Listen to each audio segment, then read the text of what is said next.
Oi, primeira série, tudo bem com vocês? Como é que vocês estão? Sejam todos bem-vindos à nossa aula.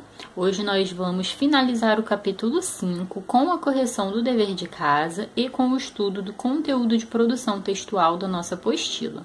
Então, para a gente começar, eu vou pedir que vocês abram a apostila de vocês na página 43, para que nós possamos fazer juntos a correção da questão 18 que eu deixei como dever de casa da semana, tá bom? Bom, então a questão 18 pede para vocês seguirem o modelo, né, substituindo a locução adjetiva por um único adjetivo, né? É o que a gente tem aqui no modelo, ó. Modificação da paisagem, modificação paisagística. Então, no primeiro caso, a gente tem da paisagem, ou seja, uma locução adjetiva, né? E a gente tem um adjetivo correspondente, né, da paisagem paisagística. Então, a gente vai fazer o mesmo agora na letra A. Água da chuva, água pluvial. Exageros da paixão, exageros passionais. Atitudes de criança, atitudes infantis, né? Soro contra veneno de serpente, soro antiofídico, não é isso? Bem, todos esses adjetivos são muito conhecidos, né, por todos nós, né? Quando a gente assiste, por exemplo, ao noticiário, e aí tem lá a parte da previsão do tempo, né, o quadro de previsão do tempo, e aí eles falam sobre o índice pluviométrico, ou seja, o índice de chuvas numa determinada região do país, né? Então, pluviométrico está associado à chuva. Paixão, né? Já ouviram falar em crime passional? O que é o crime passional? É aquele crime motivado pela paixão, né? Motivado por de alguma forma, né? Por um relacionamento, por uma paixão, né? Um descontrole emocional devido a uma paixão, tá? Então, passional. De criança, infantil, a gente sabe, né? Roupa de criança, brinquedo de criança, a gente chama de infantil. E soro contra veneno de serpente, né? Quando a pessoa é picada por uma serpente, ela recebe o soro antiofídico, ok?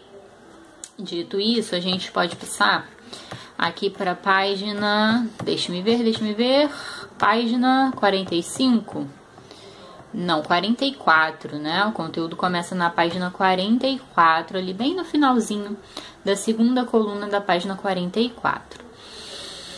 Bem, nós vamos estudar aqui, então, a narração, conceito e estrutura. Bem, narrar é contar uma história, né? Então, toda narrativa é sempre o quê? Uma história que aconteceu no passado, porque você só pode narrar uma história, né, que já aconteceu. Por isso, uma das características do texto narrativo é a presença de verbos no passado, né? Além disso, uma história ela conta com personagens, né?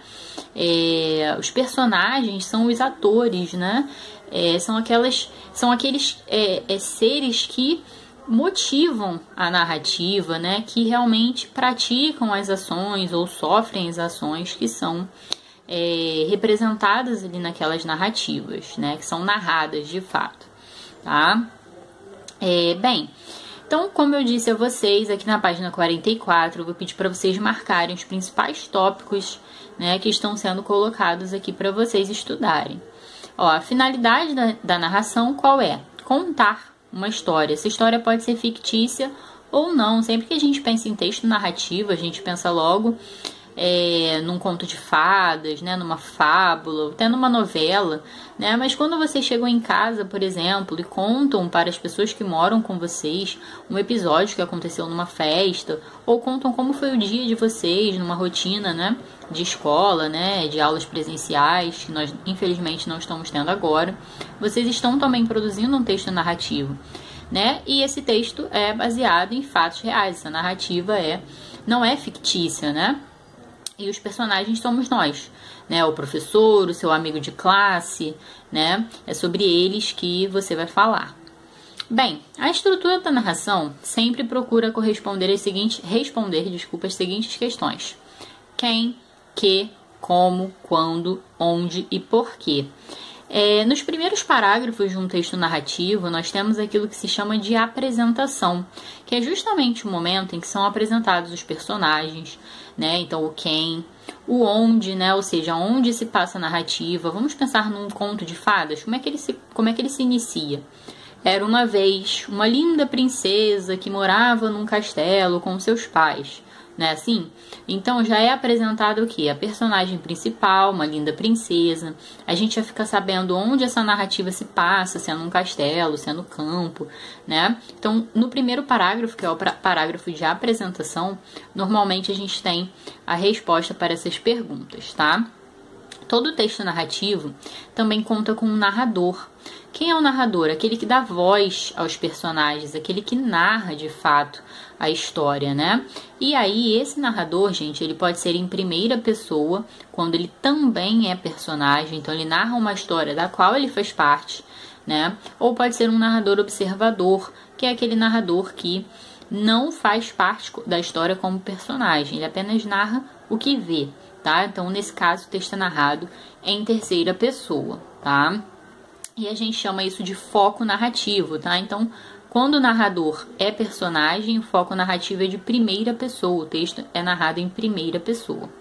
Quando o narrador é um observador, né, a gente diz que o foco narrativo do texto é de terceira pessoa, o texto é narrado em terceira pessoa. Bem, dito isso, né, eu acho que a gente pode dar um salto aqui para o finalzinho do conteúdo, né, aqui de produção textual, que já está aqui na página 45, né? E aí a gente tem aqui, ó, o espaço e o tempo, né? É a partir daqui que eu quero ler. Vamos ainda pular mais um pouquinho aqui, ó. Fábulas, para as duas últimas linhas, ó. Fábulas, contos, biografias e romances são alguns dos gêneros que utilizam a estrutura narrativa. A gente já conversou um pouco sobre essa diferença entre gêneros textuais e tipos textuais, né?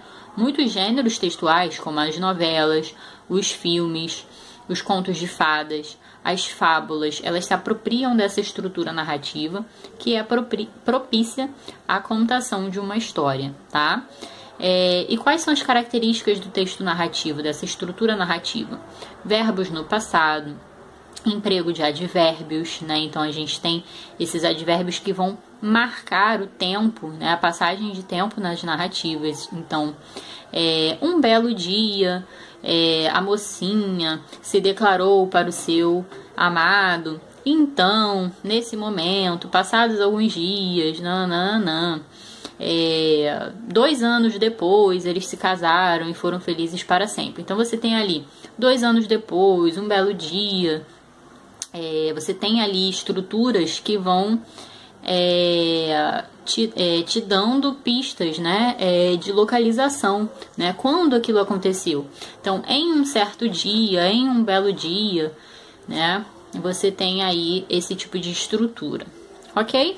Então é isso. Vamos finalizar a nossa videoaula por aqui. Por hoje é só. Um beijo e fiquem bem. Ao final desse vídeo vocês encontram a última atividade devolutiva, tá bom? Do nosso capítulo 5, beleza? Beijinho então e até a próxima aula.